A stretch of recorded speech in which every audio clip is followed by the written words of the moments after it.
Hello! చూసారు కదా!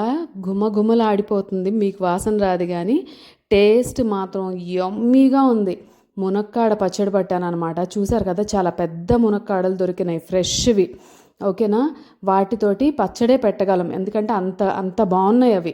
చాలా పెద్దగా కొంచెం ముదురుగా కూడా ఉన్నాయన్నమాట.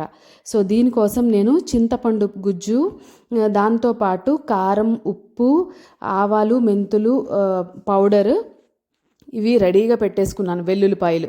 సో ప్రాసెస్ టైం టేకింగ్ ఏం కాదు. నేను ఒక్కసారి దీంట్లోకి గ్రేవీ తయారు చేశానంటే దాంతో నేను మునక్కాడతో పాటు చిక్కుడుకాయ పచ్చడి కూడా పట్టేశాను అనమాట.